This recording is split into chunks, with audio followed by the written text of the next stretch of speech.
அக்ஷய திருதி அன்னைக்கு தங்கம் வாங்கிட்டு வந்து வீட்டில் வச்சோம்னா அது பல மடங்கா பெருகும் அப்படிங்கிறதா மக்களோட நம்பிக்கையா இருக்கு. ஆனால் அது முற்றிலும் தவறானது.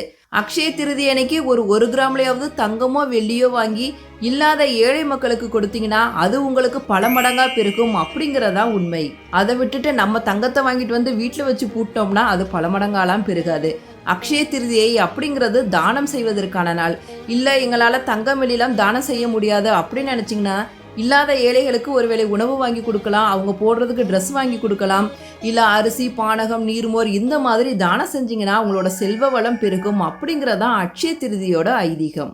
ஒரு பையன் யாசகம் கேட்டு ஒரு வீட்டுக்கு போறான். அந்த வீட்டில் இருந்த அம்மாவோ ஒரு பரம ஏழை, ஐயோ ஒரு சின்ன பையன் பிச்சை கேட்டு வந்திருக்கானே, இவனுக்கு எதையாவது தானம் செய்தே ஆகணுமே அப்படின்னு சொல்லிட்டு வீடு ஃபுல்லாக போய் தேடுறாங்க. ஆனால் அந்த அம்மாவுக்கு எதுவுமே கிடைக்கல. கடைசியில் நெல்லிக்கனி கிடைக்குது. இதை கொண்டு வந்து அந்த பையனுக்கு தானமாக கொடுத்துறாங்க.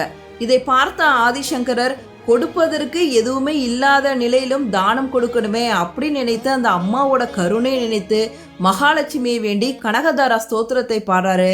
அப்போ அந்த வீட்டு மேல தங்க நெல்லிக்கனி மலையா பொழியுது. இது நடந்தது ஒரு அக்ஷய திருதி அன்னைக்கு தான். அதனால அக்ஷய திருதி அன்னைக்கு தானம் செஞ்சீங்கன்னா உங்களோட செல்வ வளம் மென்மேலும் பெருகும் அப்படிங்கிறது ஐதீகம்.